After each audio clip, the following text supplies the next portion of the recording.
bunga di taman, bunga melati putih warnanya, bangga sekali bisa bertemu bertaan yang cantik dan baik rupanya. Buah jambu tumbuh di rawa, masak sebiji dimakan orang. Sungguh indah hari ini ulun bertemu dengan bakal calon guru penggerak dari Pengamalan 8.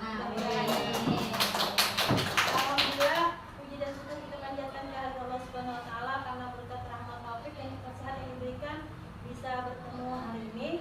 Dalam rangka ulun akan mensosialisasikan modul 1.4 budaya positif aksi nyata terkait tugas ulun sebagai calon guru penggerak angkatan 7 dari Kota Banjarmasin, Kalimantan Selatan. Sebelum kita masuk ke materi, kita bikin kesepakatan kelas dulu lah. Kesepakatan kelas ini artinya nanti apabila kita sudah sepakati, semoga kita bisa menjalankannya sama-sama. Kira-kira kesepakatan kelas kita apa dulu? Misalnya ini hubungannya HP di silent, kemudian ketika mau keluar izin angkat tangan seperti itu. Jadi kesepakatan itu dibuat bersama, dijalankan bersama, dan dikonsekuensikan secara bersama. Kira-kira apa dulu kesepakatannya? Tadi HP di silent. Ini bisa HP di silent, HP di silent, suaranya dihentikan, bisa supaya mungkin kegiatan hari ini bisa tidak ada gangguan lah seperti itu. Ada lagi kesepakatannya? Izin, mau angkat tangan untuk minta izin.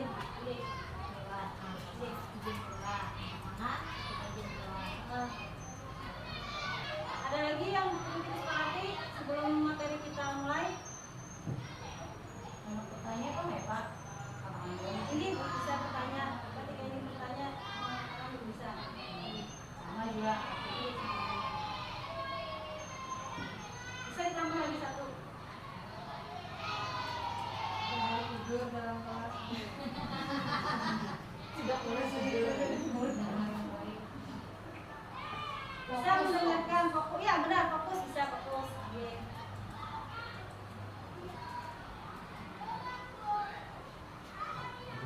Ya, mungkin tiga cukup.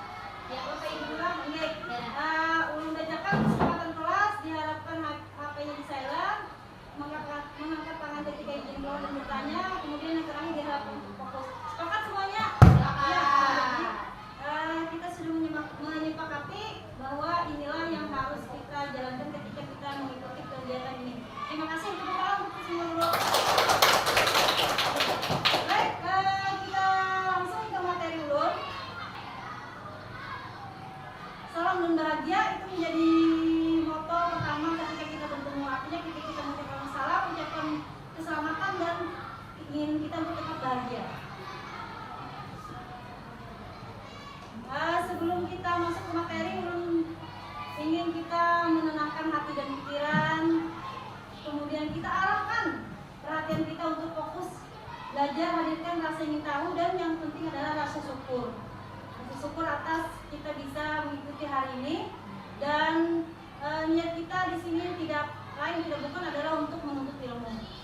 Sama juga seperti lo mengikuti ini adalah untuk mendapatkan ilmu pengetahuan yang lebih baik lagi dari yang sebelumnya. Sebelum ke materi juga ingin menjelaskan apa itu guru penggerak. Program pendidikan guru penggerak adalah program pendidikan kepemimpinan bagi guru untuk menjadi pemimpin pembelajaran. Program ini meliputi pelatihan dari lokakarya, kompetensi, dan pendampingan. Itu guru penggerak. Guru penggerak adalah program pendidikan guru penggerak, program pendidikan kepemimpinan bagi guru untuk menjadi pemimpin pembelajar. Program ini meliputi pelatihan daring, lokakarya, kompetensi, dan pendampingan. Jadi semua kegiatan yang diikuti itu daring, online, baik materi yang disampaikan ataupun kita menggali materi. Semuanya ada yang namanya LMS. LMS itu ada pada SIM PKB kita, Boy. Tapi masuknya itu dengan akun belajar ID kita, lain akun email yang biasa lain. Ada kita masing-masing guru punya. Kemudian tujuan dari program ini adalah program pendidikan kepemimpinan bagi guru untuk mendorong tumbuh kembang murid secara holistik, aktif dan proaktif dalam mengembangkan pendidikan lainnya untuk mengimplementasikan pembelajaran yang berpusat kepada murid, serta menjadi teladan dan agen transformasi ekosistem pendidikan untuk mewujudkan profil pelajar Pancasila. Jadi semuanya itu apa yang kita ikuti pada kegiatan guru penggerak itu semuanya berpusat pada murid. Guru itu hanya sebagai pemandu. Jadi semuanya ada pada murid yang mengacu kepada profil pelajar Pancasila. Kira-kira pengen tahu aja secara walaupun kita belum melaksanakan kurikulum merdeka, tapi yang menjadi 6 dimensi itu mungkin sudah kita kenal atau pernah kita dengar. Yang pertama, beriman bertakwa kepada Tuhan yang Maha Esa dan berakhlak mulia. Jadi itu menjadi poin utama, beriman. Beriman itu berarti kita punya keyakinan masing-masing agama. Kemudian itu guru penggerak. Guru penggerak adalah program pendidikan guru penggerak, program pendidikan kepemimpinan bagi guru untuk menjadi pemimpin belajar. Program ini meliputi pelatihan daring, lokakarya, konferensi, dan pendampingan. Jadi semua kegiatan yang diikuti itu ada modul guru penggerak itu ada 4 yang sampai ulun jalan saat ini. Yang pertama itu tentang pendidikan yang mengacu kepada tokoh pendidikan kita. Siapa tokoh pendidikan kita? Iya, Ki Hajar Dewantara. Kemudian lagi nilai-nilai guru penggerak. Kemudian visi dan misi guru penggerak, dan terakhir 1.4 itu budaya positif. Kita ke pendidikan menurut Ki Hajar dulu. Pendidikan adalah menuntun segala kodrat yang ada pada anak-anak agar mereka dapat mencapai keselamatan dan kebahagiaan yang setinggi-tingginya, baik sebagai manusia maupun sebagai anggota masyarakat. Jadi inti pendidikan itu mencapai kebahagiaan, Bapak Ibu. Bahagia, anak kita ke sekolah itu bahagia, bukan artinya ketika dia berada di sekolah itu bukan tempat untuk dia menderita, tapi menjadi bahagia, selamat, kemudian bahagia yang setinggi-tingginya sebagai manusia maupun sebagai anggota masyarakat. Kayak apa kita sebagai manusia punya hak dan kewajiban ya Pak. Nah, maksud pendidikan yang berguna untuk kehidupan bersama ialah memerdekakan manusia sebagai bagian dari persatuan rakyat. Manusia merdeka adalah manusia yang hidup lahir dan batin tidak tergantung pada orang lain, akan tetapi bersandar atas kekuatan sendiri. Pendidikan menciptakan ruang bagi murid untuk bertumbuh secara utuh agar mampu memuliakan dirinya dan orang lain, merdeka batin dan mandiri. Kekuatan diri, kodrat yang dimiliki menuntut murid menjadi cakap mengatur hidupnya dengan tanpa perintah oleh orang lain. Jadi berdasarkan kesadaran sendiri, itu yang terpenting. Kemudian kita kenal sudah bahwa dimensi pendidikan oleh Ki Hajar Dewantara itu Ingar Susung Tolodo, Hikmat Dia Mangkarsa, Tuturi Handayani. Di situ ada tercantum daya cipta yaitu kognitif, kemudian afektif itu rasa, dan karsa itu motivasi. Jadi dari pengetahuan, keterampilan, dan sikap. Kemudian nilai-nilai guru penggerak. Nilai-nilai yang ada itu yang terpenting adalah bahwa berpihak pada murid, kolaboratif, reflektif, mandiri, dan inovatif. Itu yang diharapkan pada nilai-nilai guru penggerak. Kemudian pada visi guru penggerak itu visinya berarti kan yang ingin dicapai yaitu mewujudkan pemimpin masa depan yang beriman dan berakhlak mulia sebagai fondasi bagi pribadi yang kreatif dan inovatif demi menghasilkan pembelajaran sepanjang hayat dalam lingkungan yang merdeka dan menyenangkan. Nah, sebagai guru penggerak itu diminta kita menyusun visi. Visi itu kenapa lingkupnya di kelas kita dulu, baru nanti di sekolah biasanya diminta seperti itu. Kemudian dalam modul yang kita ikuti nanti, kalau pian-pian mudah-mudahan pian-pian di sini nanti bisa ikut. Sebenarnya target utama kita bukan untuk kalau di dalam fakta integritasnya, kalau ulun kemarin kan mendaftar angkatan 7 itu ada 5 poin fakta integritasnya. Habis itu setelah ulun mendaftar menyelesaikan CP dengan esai, ternyata fakta integritasnya berubah menjadi 10, yaitu fakta terakhir itu bersedia menjadi kepala sekolah atau pengawas. Padahal sama sekali tidak ada tujuan di situ. Tujuan ulun ikut ini memang murni anak tahu itu apa sih. Memang anak dapat ilmu di situ. Tapi ternyata mau tidak mau kita menyetujui. Tapi niat kita untuk menuntut ilmu itu tetap kita tanamkan. Apapun nanti kedepannya kita tidak tahu. Oke. Jadi diharapkan mungkin pian-pian bisa nanti mengikutinya. Jadi kalau ketika kita mau mendaftar guru penggerak itu, yang pertama kita membuka SIM PKB kita, kemudian dibuka ini di angkatan 9 adalah Bu Misbah, angkatan 9. Jadi yang pertama itu kita mengisi data diri kita dulu atau SMP. Kemudian yang berikutnya adalah esai. Nah, esai itu yang mengajak kita berpikir. Artinya kita menggali lagi pengalaman kita yang terlalu dan yang akan datang. Mimpi-mimpi kita itu. Jadi di situ diuraikan, pamannya pian Ibu Rina Apriani, pamannya pengalaman organisasinya di KKG. Itu dijelaskan kegiatannya apa. Kemudian pian sebagai gurunya inovasi apa yang pernah pian lakukan. Pamannya Ibu Misbah, pamannya kegiatan yang Sidin pegang itu ekstrakurikuler. Itu udah diceritakan di situ. Cerita yang memang diceritakan yang nyata.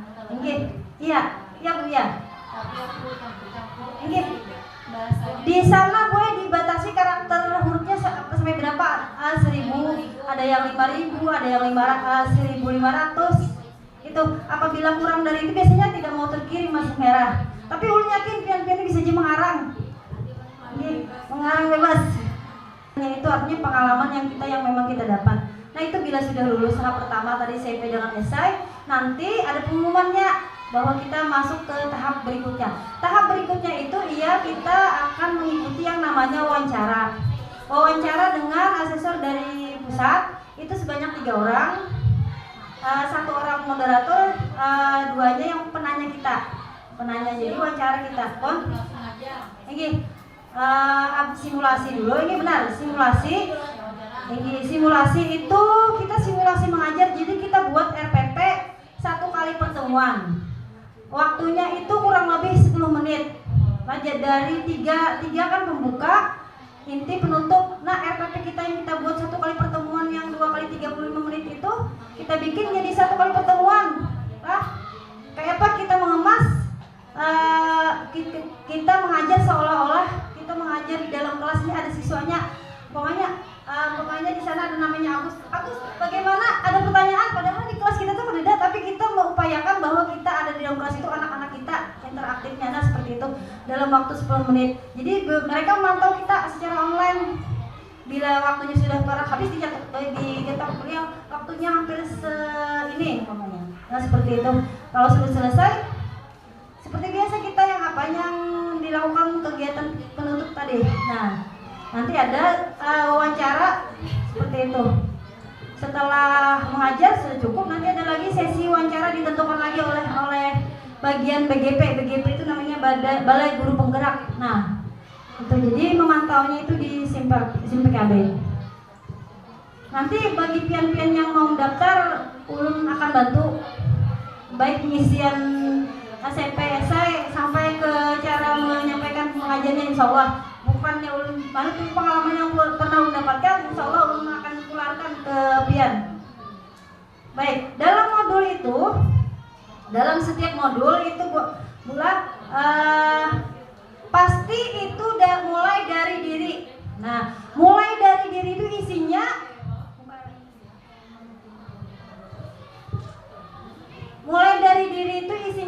sepertinya kita evaluasi diri dulu. Kita lihat, coba kita buka LMS yang ada ulun supaya memudahkan mengenalnya. Jadi katanya tuh di akronimnya Merdeka.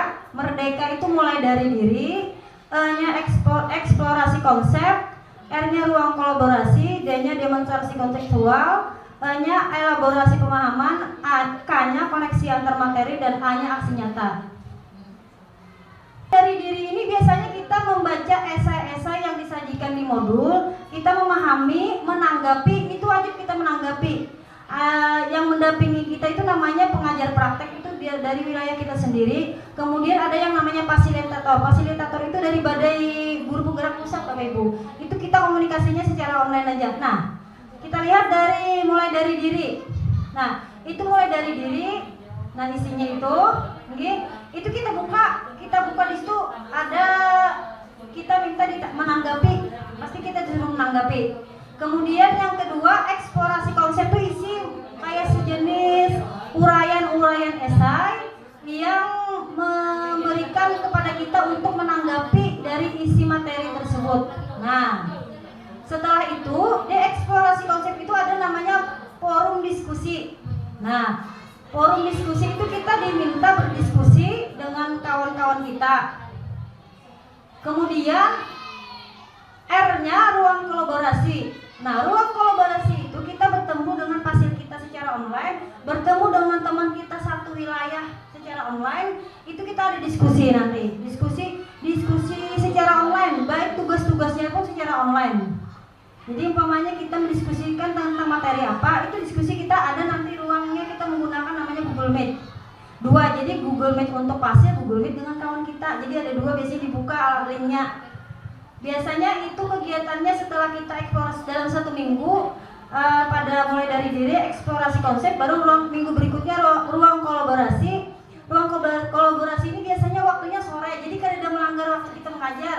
Biasanya itu mulai dari jam, kalau kolaborasi yang secara nasional yang sampai jam 3 atau jam 3 sampai jam 5. Nah, kalau yang bertemu dengan pasien itu biasanya jam 2 sampai jam 5 atau nanti habis maghrib sampai jam setengah 10 malam. Nah, seperti itu memang waktu. Tapi ketika kita sudah masuk, pasti kita akan ternyata banyak sekali ilmu yang didapat. Silakan tanya kawan-kawan yang sudah pasti merasa, oh ternyata banyak benar ilmunya lah. Banyak benar kalau ilmu yang kita dapat ternyata sudah benar-benar. Pasti kawan-kawan yang ini berpikiran menikmati seperti itu. Dapat kawan yang jelas tadi dapat ilmu baru. Kemudian demonstrasi kontekstual. Nah, demonstrasi kontekstual ini kita diminta ya nanti bikin video. Videonya yang sederhana aja, nanti ada contohnya manualkan. Kemudian yang tentang lingkungan sekolah kita. Yang terakhir, kemudian yang elaborasi pemahaman. Elaborasi pemahaman itu kita akan bertemu secara online dengan satu angkatan kita yang punya angkatan 7. Itu bertemu dengan pasir dari pusat. Balai Guru Penggerak Pusat. Jadi beliau seperti menyatukan pikiran kita, memberikan pemahaman kepada kita bahwa inilah yang dimaksud pemainnya budaya positif itu seperti apa. Jadi disatukan pendapat. Nah, jadi kita akan berdiskusi di sana dengan guru-guru dari daerah lain kayak Ulun kan Banjarmasin, Banjarbaru, Kota Baru. Itu kita bertemu secara maya bertemunya. Kemudian koneksi antar materi. Nah, koneksi antar materi itu kita menyimpulkan materi-materi yang sudah kita dapat.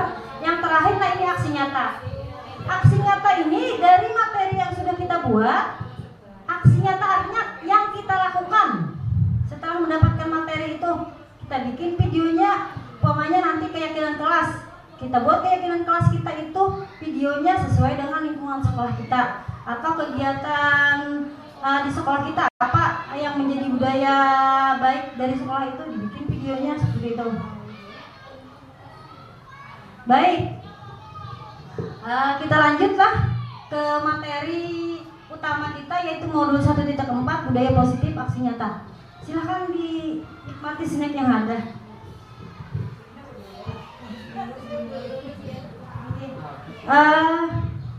Baik.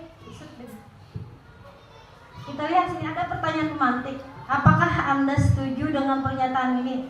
Hukuman akan mendisiplinkan anak. Setuju? Setuju tidak? Hukuman dapat mendisiplinkan anak. Iya, kita iya. Jadi setuju? Setujulah, iya. Yang kedua, pemberian hukuman dengan hal positif seperti membaca atau membersihkan halaman sekolah dapat meningkatkan disiplin anak. Setuju? Setujulah, iya. Terus, memberi penghargaan dapat meningkatkan motivasi belajar anak. Setuju lah? Baik. Topik dalam eksplorasi konsep kita kali ini. Yang pertama, perubahan paradigma dari stimulus respon ke teori kontrol. Kemudian nanti pada materinya disiplin positif, motivasi perilaku manusia, kebutuhan dasar manusia, restitusi 5 posisi kontrol, 6 keyakinan kelas, kemudian 7 terakhir segitiga restitusi. Jadi pada modul budaya positif ini akan memuat ini. Nah, sekarang Ulun minta karena laki-lakinya 2 di sini, perempuannya lebih banyak. Ulun minta ada cari teman berpasangan dengan sebangku aja kah? Kayaknya sebangku aja. Silahkan posisikan diri pian menjadi A atau B. Silahkan antara pian berkawan berdua ini.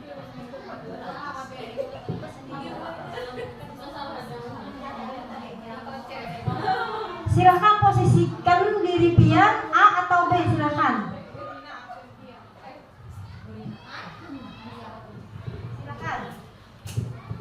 Silahkan. Sudah berteman? Ibu bisa dengan ibu. Ibu dengan ibu bisa ini. Sudah berteman? Ini. Baik, kalau sudah berteman, kalau di sini diminta sobek secara kertas, tapi Ulun minta yang posisi A, siapa tadi? Ulun minta yang bersedia dulu siapa nih? Yang bersedia mempraktekannya? Yang bersedia aja, ini. Yang bersedia Ibu Rina sama Ibu Sarah, ini. Ini, ada apa ini? Sekarang Ulun minta Ibu beri sejenak berpikir. Yang posisi A siapa? Yang A. Ya sekarang yang A Ulun minta Ibu Rina aja. Ibu Rina, pikirkan dalam hati pian. Ada sesuatu yang pian ingin simpan, benda berharga, nanti benda berharga itu pian simpan. Setelah itu Ibu Rusma mengupayakan supaya ingin tahu apa yang pian simpan. Silakan, pian pikirkan. Kadang benda apa aja pian simpan dalam genggaman pian, terserah. Pian pikirkan dulu apa yang mau pian simpan. Terserah.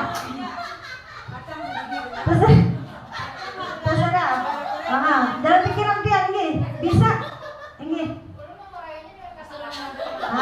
Nanti ya silakan Ibu Rina silakan. Silakan sudah siap Bu Rina? Ya sudah siap.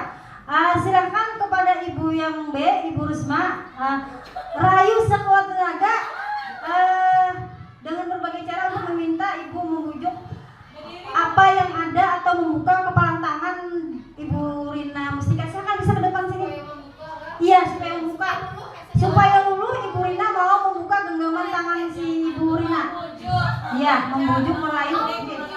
Silakan.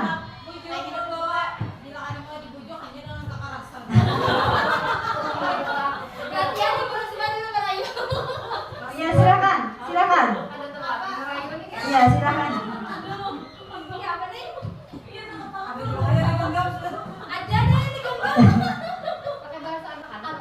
Terserah bahasa komunikasinya bagaimana supaya bisa merayu ini. Guru. Kita ini sebagai jalan guru penggerak tadi, guru penggerak ini. Ini guru juga ini sebagai peserta ini. Silakan. Terserah cara merayunya bagaimana pian nggih. Nah. Bisa diberikan iming-iming apa supaya membuka bisa. Nah. Silakan. Ayo. Penasaran terpikirkan di jalan. Bapak, ada gini dulu, ada. Brina. Kekerasan ya. Iya. Ibu Rina tetap kada mau membuka. Iya. Ibu Rina ternyata tetap tidak mau membuka. Ya, silakan tepuk tangan dulu semuanya. Ya sudah, terima kasih Ibu Rina dan Ibu Rusmaina. Baik, dari fragmen tadi kira-kira apa yang Ben tangkap? Iya. Tapi yang lainnya mau lihat kurang serius lainnya. Kurang serius lainnya, terus? Iya, benar, betul. Apa lagi? Iya, tidak tahu pengaruh. Apa lagi? Iya, jadi sebenarnya yang mengendalikan kita itu siapa? Diri kita sendiri. Iya, diri kita sendiri. Walaupun bagaimana rayuannya, walaupun iming-imingnya bagaimana, tapi kita komitmen sudah bahwa ternyata yang mengendalikan kita itulah diri kita sendiri, bukan orang lain. Orang lain itu hanya pengaruh, tapi bagaimana pengaruh itu supaya kita tidak kena. Nah, sekarang kita lihat di sini perubahan paradigma teori kontrol. Pertama, guru mengontrol murid. Setuju guru mengontrol murid? Ilusi lagi bahwa kritik akan membuat orang merasa bersalah, kemudian menguatkan karakter.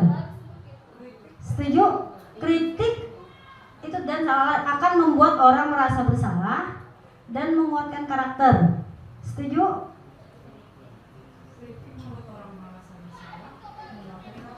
Iya, artinya ketika orang mengkritik, oh ternyata seperti ini. Iya, menyadari bisa. Yang ketiga, semua penguatan positif efektif dan bermanfaat. Penguatan positif. Kemudian bahwa orang dewasa memiliki hak untuk memaksa. Berhak. Kalau kita orang murid bisa. Nah. Sambil dirayu juga sambil. Berhak untuk memaksa. Baik, lanjut ke slide berikutnya, kita lihat. Stimulus respon, kemudian ke teori kontrol. Kita mencoba mengubah orang agar berpandangan sama dengan kita. Stimulusnya, sebenarnya pada teori kontrol kita berusaha memahami pandangan orang lain tentang dunia. Nah, kita mencoba, pada sebenarnya yang tepat adalah kita berusaha memahami. Iya, kita berusaha memahami. Yang kedua, perilaku buruk dilihat sebagai suatu kesalahan. Yang tepat adalah semua perilaku memiliki tujuan. Nah, ketika anak didik kita seperti ini, kita harus melihat latar belakangnya kenapa. Jangan sampai menjas ikan nih dasar mahir. Itu respon yang kurang tepat. Orang lain bisa mengontrol saya. Yang tepat adalah ketika pada teori kontrol, hanya Anda yang bisa mengontrol diri Anda. Ya. Kemudian saya bisa mengontrol orang lain. Anda tidak bisa mengontrol orang lain karena tadi kontrol ada pada diri sendiri. Pemaksaan Anda pada saat bidukan gagal. Kolaborasi dan konsisten menciptakan pilihan-pilihan baru. Ketika Ibu Rusma membujuk Ibu Rina, itu tidak mampu karena kolaborasinya tidak tepat. Iya kan? Nah, kemudian berpikir menang kalah, yang itu bukan sebuah respon. Tapi yang tepat adalah berpikir kita sama-sama menang. Jadi tidak ada istilahnya menang punya kalah. Tapi kita sama-sama menang. Tercapai tujuan. Baik, lanjut. Disiplin positif. Nah, kita lihat di sini. Kebanyakan orang akan menghubungkan kata disiplin dengan tata tertib, teratur, dan kepatuhan pada peraturan. Kata disiplin juga sering dihubungkan dengan hukuman, padahal itu sungguh berbeda. Karena belajar tentang disiplin positif tidak harus dengan memberi hukuman. Justru itu adalah salah satu alternatif terakhir dan bahkan tidak digunakan sama sekali. Jadi nanti ada pada segitiga restitusi. Sebenarnya pada 5 posisi kontrol itu ada namanya sebagai penghukum, kemudian teman, kemudian pemantau, yang keempat, yang terakhir itu namanya ada manajer. Posisi itulah yang sebenarnya kita diminta oleh sebagai guru ketika kita memperlakukan siswa. Kita lihat nanti ada contohnya, videonya. Baik, berikutnya. Sebagai pendidik, apa tujuan kita? Yaitu menciptakan anak-anak yang memiliki disiplin diri sehingga mereka bisa berperilaku dengan mengacu pada nilai-nilai kebajikan universal dan memiliki motivasi intrinsik. bukan ekstrinsik. Apa itu? Iya, dari dalam diri sendiri sadar. Si anak melakukan hal positif itu dari diri dia sendiri, bukan karena pengaruh. Ya, lanjut. Motivasi perilaku manusia. Nah, ini adalah tingkat terendah dari motivasi perilaku manusia. Biasanya orang akan bertindak untuk menghindari masalah yang akan timbul. Ya, untuk menghindari masalah, lalu dicari jalan lintas. Orang dengan motivasi ini akan bertanya apa yang akan terjadi apabila saya tidak melakukannya. Itu untuk menghindari ketidaknyamanan atau hukuman. Kemudian yang kedua, untuk mendapatkan imbalan atau penghargaan. Nah, pada tingkat ini orang akan berperilaku untuk mendapatkan imbalan atau penghargaan orang lain. Orang dengan motivasi ini akan bertanya apa yang saya dapatkan apabila saya tidak melakukannya. Itu pada yang kedua. Yang ketiga, untuk menjadi orang yang mereka inginkan dan menghargai diri sendiri dengan nilai-nilai yang mereka capai. Mereka melakukan sesuatu karena nilai-nilai yang mereka yakini dan hargai. Dan mereka melakukannya karena mereka ingin menjadi orang yang melakukan nilai-nilai yang mereka yakini tersebut. Ini adalah motivasi yang akan membuat seseorang memiliki disiplin positif. Jadi yang ketiga ini, karena motivasi berperilaku yang bersifat internal bukan eksternal.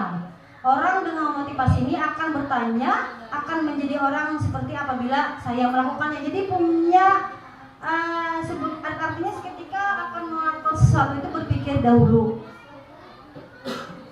Baik, tujuan dari disiplin positif adalah menanamkan motivasi yang ketiga tadi pada murid-murid kita, yaitu untuk menjadi orang yang mereka inginkan dan menghargai diri sendiri dengan nilai-nilai yang mereka percaya. Nah, sekarang kita melanjut kepada kebutuhan dasar. Kita lihat kasus di sini.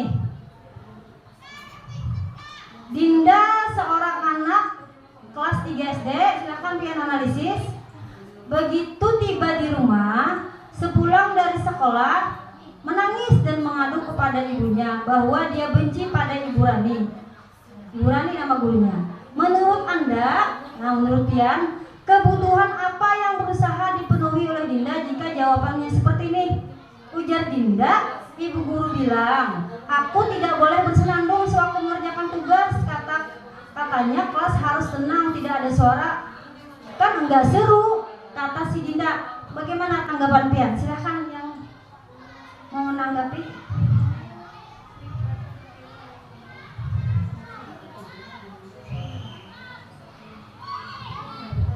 Kira-kira bagaimana itu? Kadang ada anak kita di kelas menyanyinya. Oke, kamu menyanyi, orang belajar. Kira-kira bagaimana itu cara mengatasinya? Apa disuruh berdiri menyanyi di muka kah?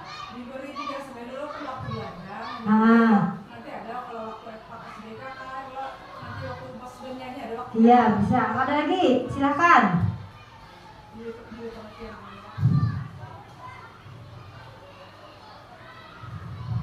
Silakan, bagaimana tanggapannya?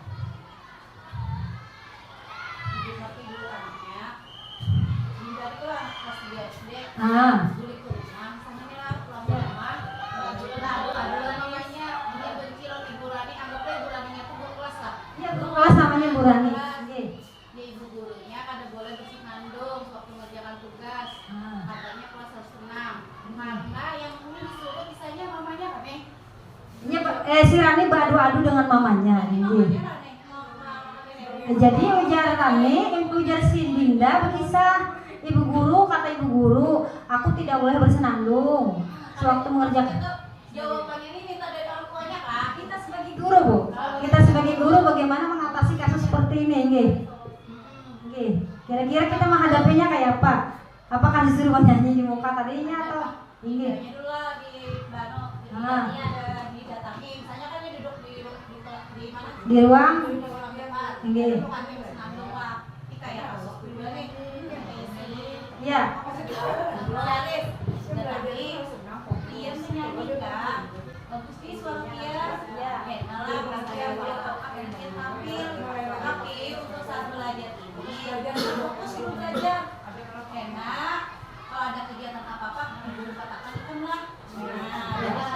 Iya. Iya. Iya, terima kasih Bu. Ini benar. Bisa seperti itu, tepuk tangan bagi Pusbas. Baik, sekarang kita lihat. Kita akan menuju kepada kebutuhan dasar manusia. Jadi, seluruh tindakan manusia itu memiliki tujuan, termasuk si Dinda tadi. Semua yang kita lakukan adalah usaha terbaik kita untuk mendapatkan apa yang kita inginkan. Ketika kita mendapatkan apa yang kita inginkan, sebetulnya saat itu kita sedang memenuhi salah satu dari kebutuhan dasar. Jadi si Dinda tadi dia punya kebutuhan sebenarnya. Jadi ada 5 kebutuhan. Kita sebagai manusia itu pasti kita pasti memerlukan namanya 5 kebutuhan tadi. Bukan sebagai peserta didik aja, kita sebagai manusia. Yang pertama kebutuhan bertahan hidup. Ya, kita punya kebutuhan ini untuk bertahan hidup atau survival. Yang kedua kasih sayang dan rasa diterima. Perlu kata-kata? Perlukah kita itu? Rasa kasih sayang itu perlu lah? Perlu kalau. Nah, itu perlu. Atau love and belonging. Cinta dan rasa diterima atau rasa memiliki. Apalagi perempuan. Apabila cowok itu raja naik. Padahal psikologi perempuan dan laki-laki itu kan beda. Perempuan banyak bicara, laki-laki tidak banyak bicara. Nah, tapi menjadi kebutuhan dasar tadi untuk bisa disayangi, dirasa diterima dan perhatikan. Yang kedua kebebasan. Yang ketiga. Kemudian yang keenam kesenangan. Dan yang terakhir itu adalah penguasaan. Sekarang kita lihat kebutuhan bertahan hidup. Kebutuhan yang bersifat fisiologis untuk bertahan hidup, misalnya kita butuh kesehatan. Apalagi kebutuhan yang bertahan hidup kita apa? Kesehatan. Apalagi yang utama yuk? Makan. Ini bisa dibagi. Makan bisa dibagi tidak? Silakan dibagi aja. Ini. Kalau mau makan bisa ini. Karena kebutuhan tadi. Silakan. Dibantu Pak. Silakan. Ini. Iya. Kemudian bertahan hidup tadi salah satunya makan, rumah. Kemudian rasa aman tadi, rasa aman.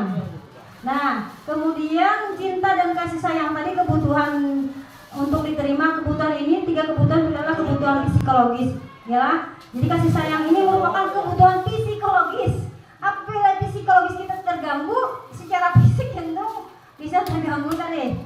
Nah, itu 5 kebutuhan dasar. Kemudian yang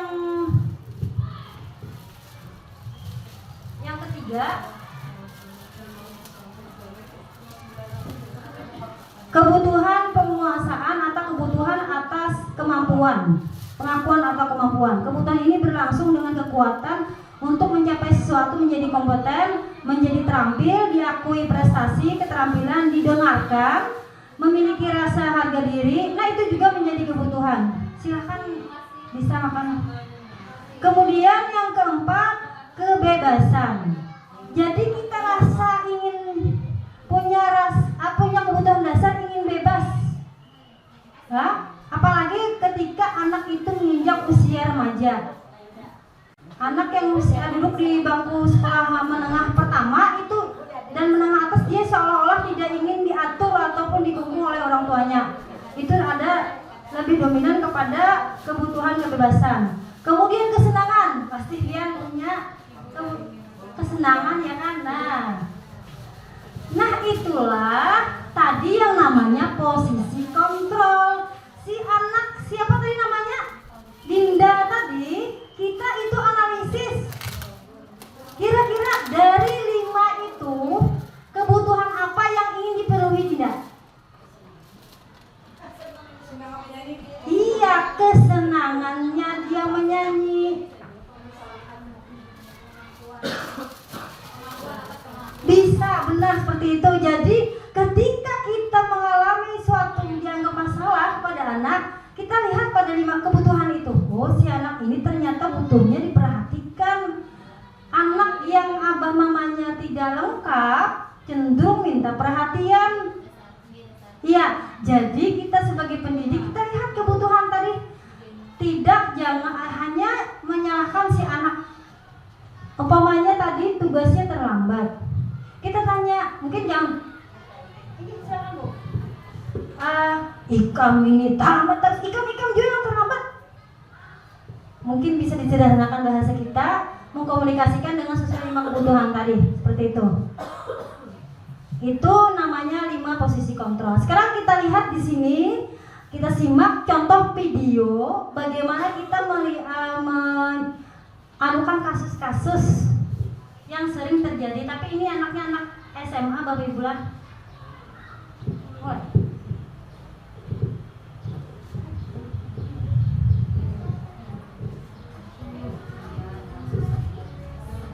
Bisa sambil. Salam bahagia Ibu dan Bapak guru hebat. Dalam penerapan disiplin positif restitusi, salah satu program yang dikembangkan adalah 5 posisi kontrol. 5 posisi kontrol dalam restitusi adalah proses perjalanan seorang pendidik agar dapat mengenali dirinya. Pada video kali ini, kita akan membahas tentang 5 posisi kontrol yang dikembangkan oleh Diane Gossen dan contoh penerapannya.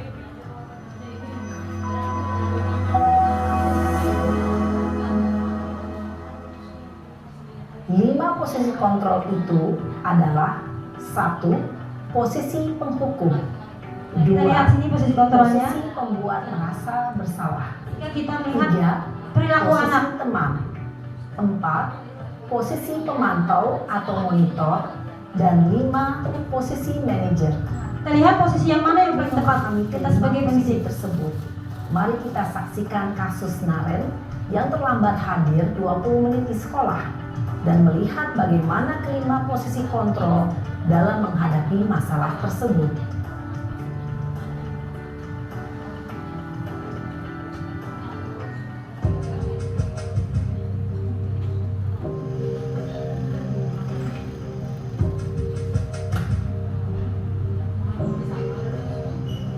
Naren, sini kamu.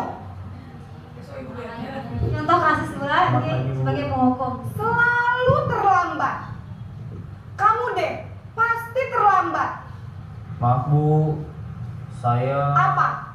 Apa coba? Alasan kamu apa lagi? Kapan sih kamu tidak terlambat? Malas sekali ya kamu jadi anak. saya Dasar pemalas. Gak kapok-kapok sih kamu. Sudah berapa kali terlambat? Sana, kamu keliling lapangan basket 2 kali. kenapa saya harus keliling lapangan basket Bu? Kenapa?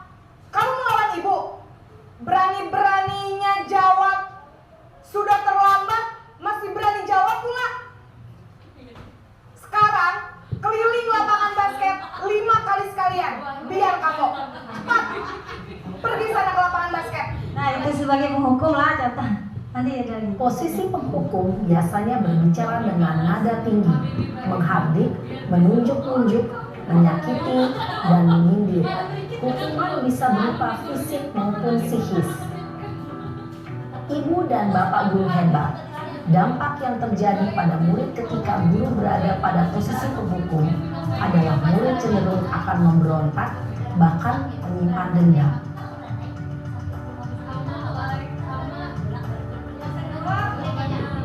Posisi merasa bersalah. Posisi kontrolnya.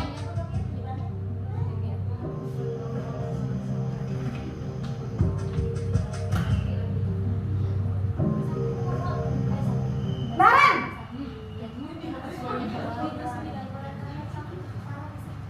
Selamat pagi Bu. Naren. Kamu kenapa terlambat lagi, nak? Ya Tuhan, Naren. Kamu senang ya bikin ibu susah ya? Kalau kamu terlambat lagi, nanti ibu yang ditegur bapak kepala sekolah, nak. Disangka ibu tidak bisa membina kamu. Duh, gimana ini? Maaf Bu, Duh, Gusti Naren. Kamu suka ya kalau ibu ditegur bapak kepala sekolah? Terus, sekarang ibu harus tulis apa ini di buku absen? Ini kamu sudah sering terlambat loh. Ibu harus apa coba? Maaf Bu, maaf sekali. Ya sudah, lain kali jangan bikin ibu susah lagi anak ya. Ibu tidak akan kuat lagi kalau kamu begini terus. Bisa jantungan kalau ibu ditegur bapak kepala sekolah. Sana cepat ke kelas. Maaf ya Bu, maaf sekali. Ya, itu posisi kedua ya. Posisi pembuat rasa bersalah berbicara dengan nada tenang, cenderung lembut. Namun kata-kata yang diutarakan membuat Silakan nanti kita ada di posisi mana. memandang buruk dirinya sendiri, merasa tidak berharga, dan tidak sanggup membahagiakan orang lain. Ketika guru mengambil posisi pembuat rasa bersalah, murid akan menganggap dirinya yang bersalah dan ia akan menyimpan emosi negatif tersebut di dalam dirinya.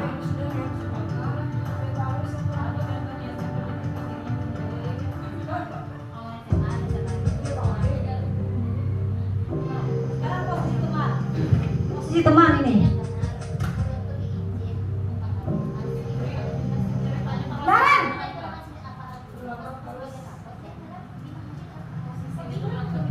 Selamat pagi Bu. wah, sudah jam berapa ini nak? Bahasa komunikasinya, sayang. lihat. Iya Bu, habis ibu saya lupa bangunkan saya Bu. Kamu malah menyalahkan ibu kamu. Kamu bukannya anak yang larinya paling kencang. Kok terlambat sih? Iya Bu, saya memang terlambat bangun tadi. Jadi biarpun saya lari kencang, tetap gak kekejar Bu. Ya sudah sana, nanti lain kali larinya lebih kencang lagi ya. Biar gak terlambat lagi. Bikin seneng ibu, demi ibu. Bisa kan? Bisa lah Bu. Ya sudah sana masuk kelas. Ibu beresin urusan absen kamu. Kamu ini ada-ada saja. Sebagai teman, bedakan komunikasinya. Guru berbicara dengan nada suara ramah, akrab, cenderung bersenda gurau untuk menjaga suasana tetap santai. Murid akan merasa senang, aman, dan akrab dengan guru. Identitas yang tercipta adalah identitas sukses atau berhasil. Namun, perlu diingat, karena ini masih dorongan eksternal, maka ada faktor ketergantungan dari murid kepada orang tertentu. Di sini, guru absennya, sehingga di lain waktu, murid bisa berperilaku baik, namun hanya kepada orang-orang tertentu saja.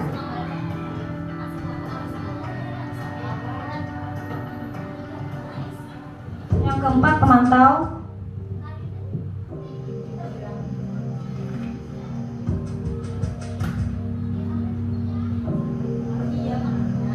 Naren,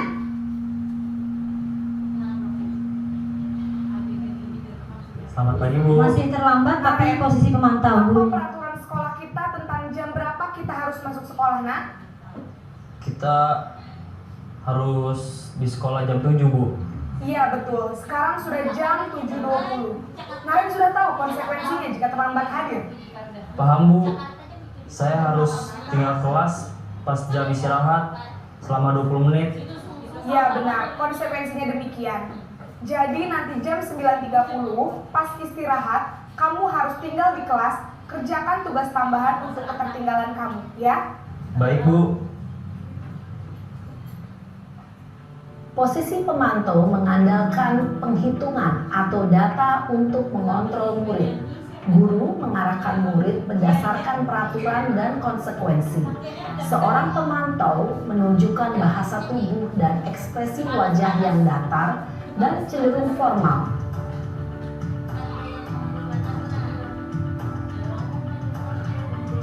Ya, dan terakhir posisi manajer kita analisis, nanti kita banyak cenderung berada di mana?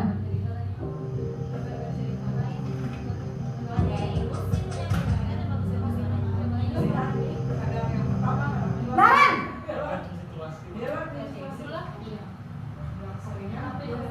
Selamat pagi Bu. Selamat pagi Naren. Maaf Bu, saya terlambat. Iya, sekolah masuknya jam 7, sekarang sudah jam 7.20. Jadi sekarang bagaimana ini Naren? Maaf Bu, saya lupa setel alarm saya semalam. Baiklah, menurut kamu, keyakinan sekolah yang mana yang perlu kamu tingkatkan? Menghargai diri sendiri dan orang lain mungkin ya Bu. Setuju. Jadi, apakah Naren meyakini prinsip saling menghormati tersebut? Iya Bu, saya meyakininya. Apakah Naren bersedia memperbaiki masalah keterlambatan ini? Bersedia Bu. Bagaimana kamu akan memperbaiki masalah keterlambatan ini? Saya akan coba untuk tidak lupa menyetel alarm saya Bu. Baik, kalau Naren lupa menyetel alarm di rumah, ada orang yang kira-kira bisa bantu mengingatkan tidak? Ada Bu, kakak saya, Kak Emma. Ada lagi selain Kak Emma? Selain Kak Emma, ada ibu saya. Baik, jadi yang mengingatkan aku.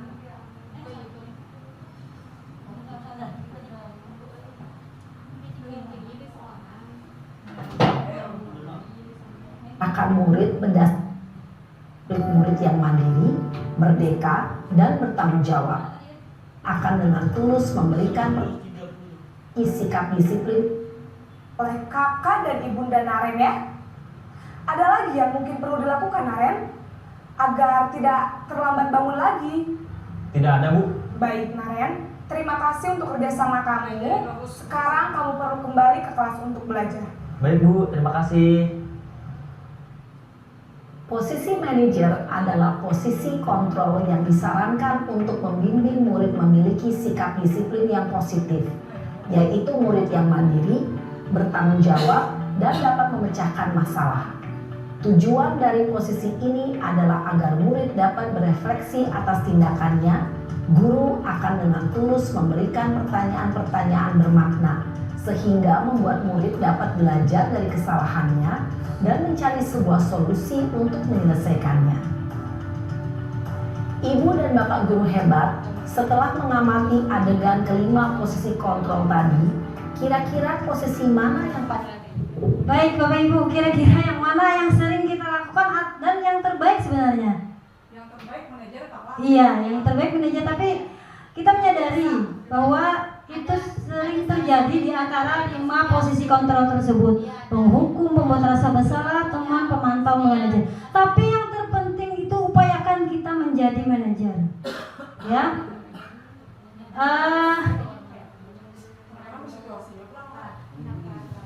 Ketika kita menjadi penghukum, tadi kita menghukum bisa menggunakan fisik atau verbal, itu justru akan melekat di benak anak didik kita. Kita pernah jadi peserta didik. Apa yang kita alami waktu kita jadi peserta didik? Ulun pribadi itu dulu pernah waktu kelas 1, karena kadang sekolah TK kan, dulu kelas 1 itu otomatis membaca masih terbata-bata. Jadi kemarin waktu kelas 1 itu hukumannya adalah didudukkan sama pria sama laki-laki. Dulu itu rasa supan sama lu bila para laki-laki, ulun dulu lah tahu kalau anak kamu ini himungnya. Nah itu membekas sampai sekarang.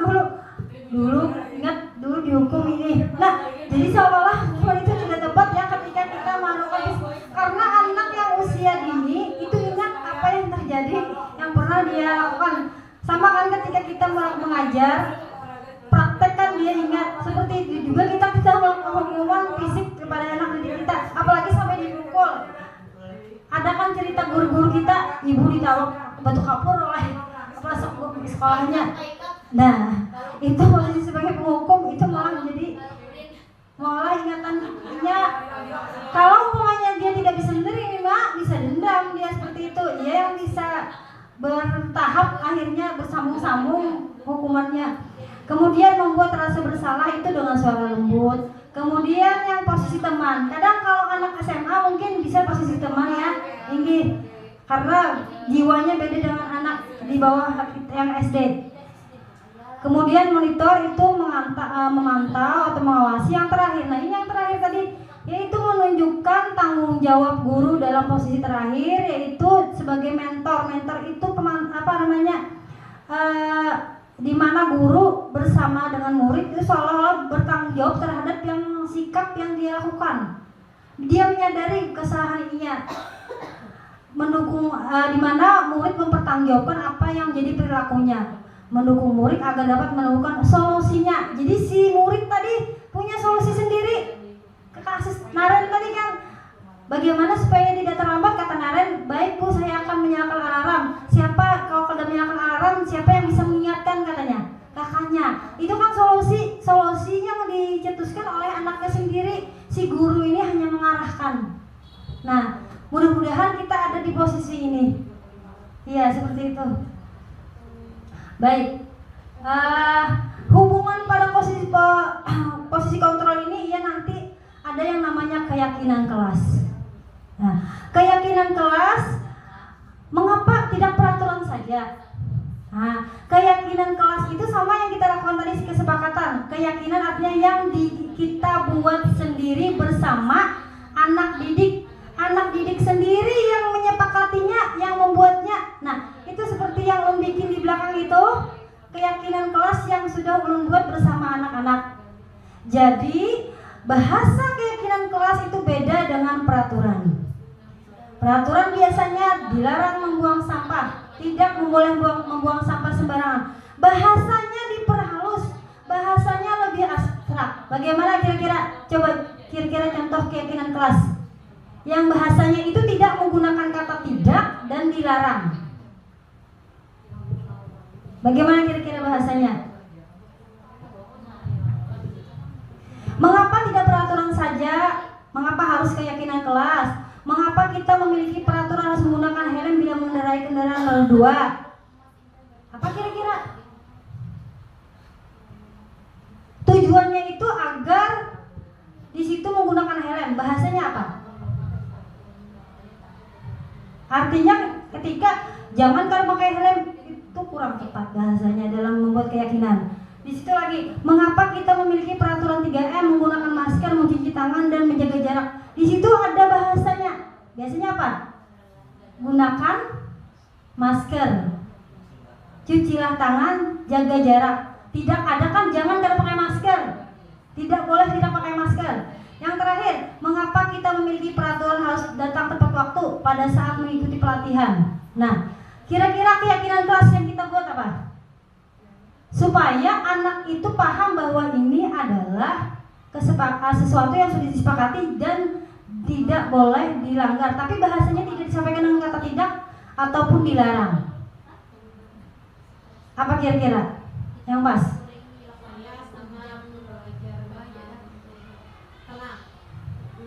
Saya senang belajar dengan tenang. Berarti yang ingin ditujukan apa itu?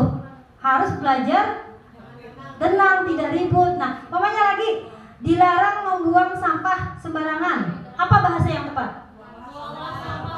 Iya, buanglah sampah pada tempatnya. Mana halusnya dengan jangan tadi? Iya, buanglah sampah pada tempatnya. Apa lagi? Datanglah dengan tepat waktu. Betul Ibu Tati. Datanglah dengan tepat waktu artinya dia harus disiplin. Jadi dalam keyakinan kelas itu biasanya memuat ada yang namanya komitmen, disiplin, terus kejujur. Jujur itu umpamanya contohnya dilarang mencontek kata kita. Padahal bahasa yang halus apa?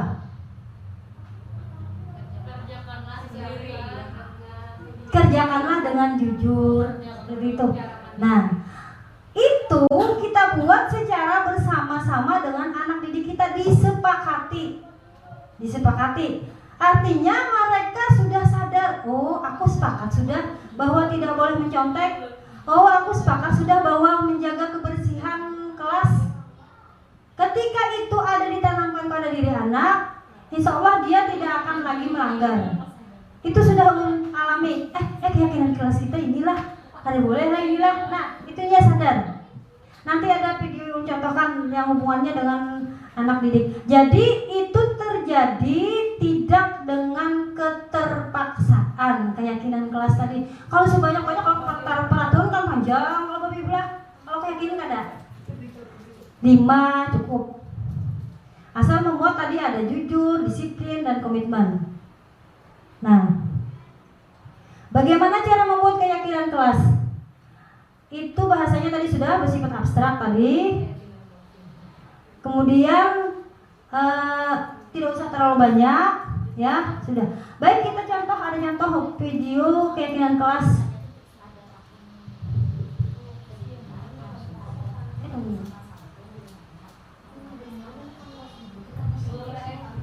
Ya, kita lanjut dulu ke segitiga restitusi sebelum ke video keyakinan kelas. Nah, bentuknya itu segitiga. Nah, ketika terjadi sikap atau perilaku yang anak lakukan, kita ada yang namanya segitiga restitusi. Yang pertama adalah validasi tindakan yang salah. Validasi itu ketika kita melakukan penghitungan, artinya apa? Dianalisis kembali. Kemudian menanyakan keyakinan.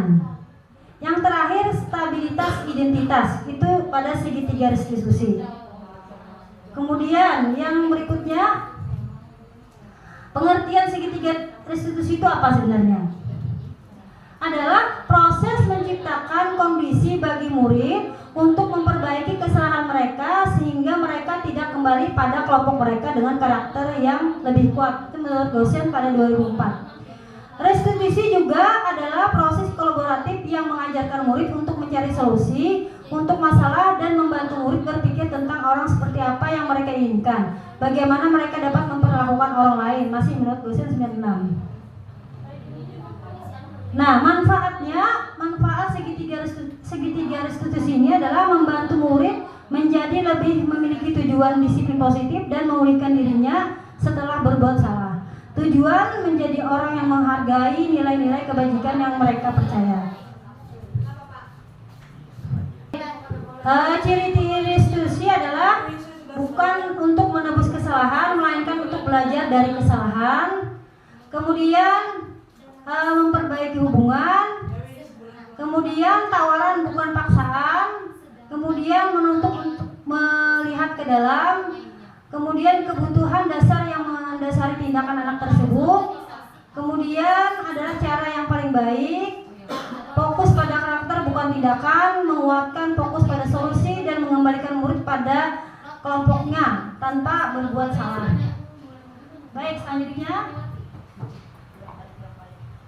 tahapannya tadi sudah, bahwa yang pertama adalah pada bagian dasar segitiga adalah menstabilkan identitas. Jika anak berbuat salah, maka kebutuhan dasar mereka yang tidak terpenuhi. Jadi ada kebutuhan dasar tadi. Kenapa dia berbuat kekeliruan? Karena ada kebutuhan yang tidak terpenuhi. Kemudian yang kedua, memvalidasi tindakan yang salah. Konsep langkah kedua ini adalah kita harus memahami kebutuhan dasar yang mendasari tindakannya. Yang ketiga, semua perilaku memiliki alasan. Jadi setiap tindakan anak itu mempunyai alasan. Teori kontrol menyatakan bahwa kita pada dasarnya termotivasi secara internal.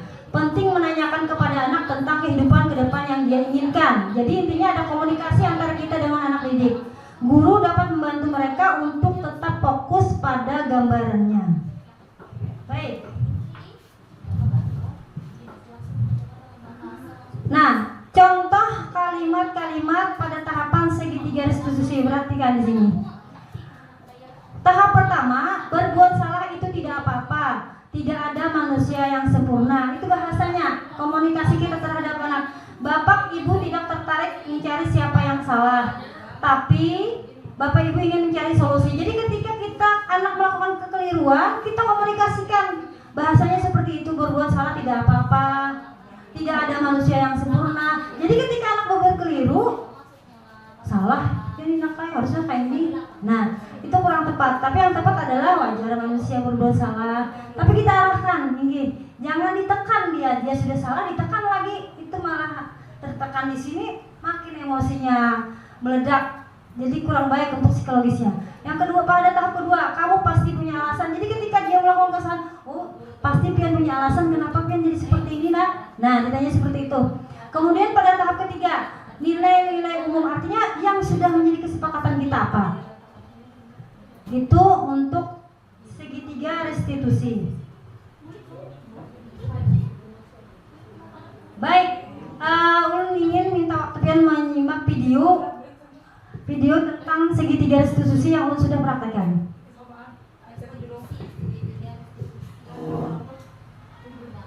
Jadi ketika kita melihat tindakan anak, itu apa yang sebenarnya kita lakukan pada apabila menggunakan segitiga restitusi.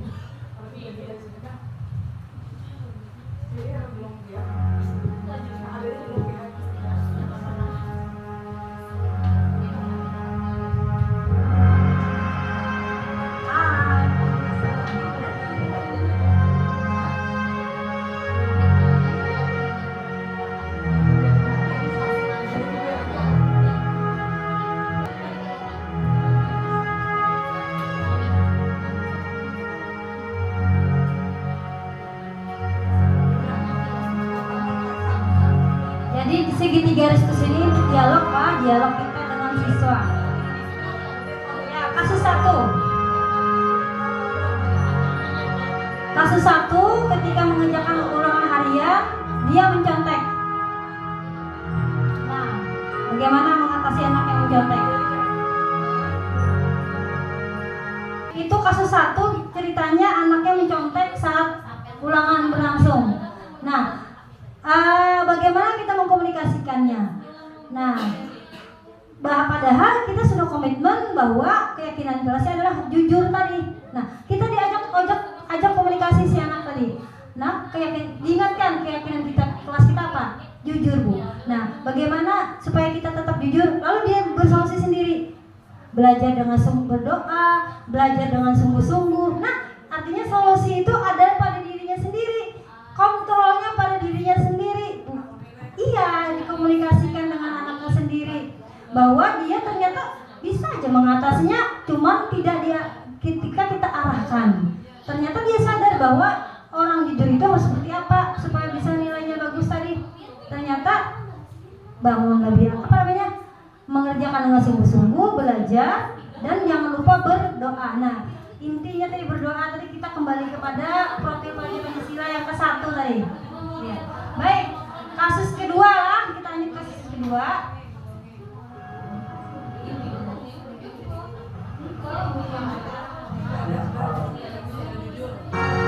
Nah, ini terlambat.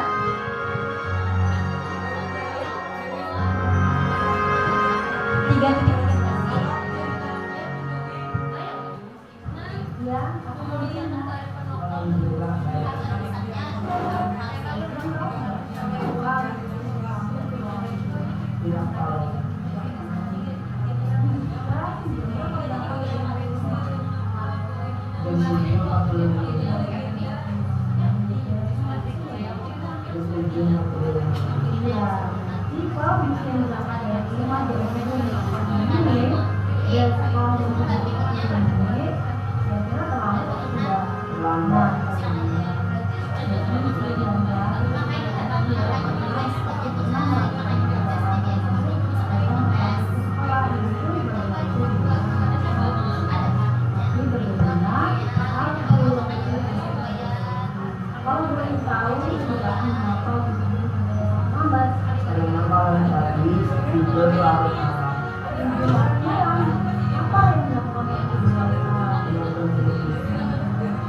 Komitmen adalah suatu usaha untuk menjalankan kewajiban yang telah disepakati.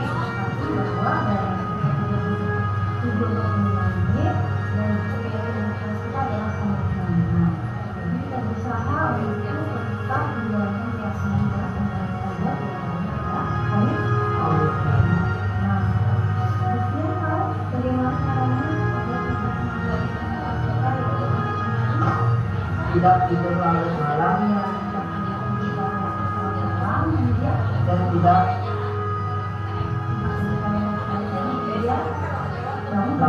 bangun lebih awal.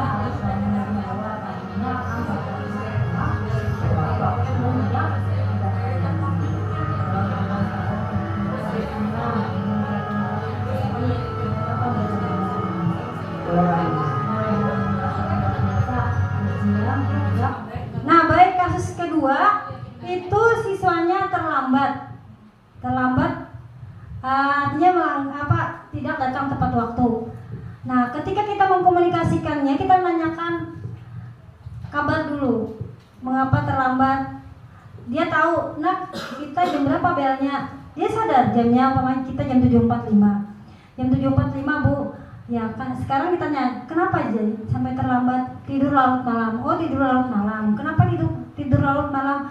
Tadi malam nonton Piala Dunia, katanya seperti itu. Oh, suka ya. Jadi komunikasi seperti itu. Nah, kemudian anak-anak ingat tidak keyakinan kelas kita apa? Ingat ibu disiplin. Nah, dia menyadari dia harus disiplin sebenarnya. Ya. Kemudian kita tanya lagi kira-kira kapan bisa melaksanakan. Mulai dari sekarang Bu. Nah, kita bangun ternyata dari diri dia sendiri. Ia menyadari bahwa yang dilakukan itu kurang tepat. Nah, demikian. Baik, Ulun akan mengakhiri, tapi adakah pertanyaan dulu?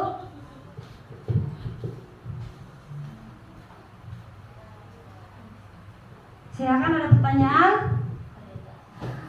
Tepuk tangan untuk kita semua dulu. Ulun ingin kalian melakukan tepuk salut. Salut untuk kalian semua. Tepuk salut. Salut, salut. Salut, salut.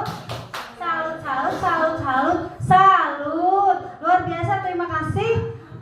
Mudah-mudahan bisa diimplementasikan atau kita terapkan di sekolah kita. Apapun yang telah ulun lakukan, kurang lebihnya mohon maaf. Mudah-mudahan bisa kita perbaiki bersama. Salah hilaf. Wassalamualaikum warahmatullahi wabarakatuh. Salam dan bahagia.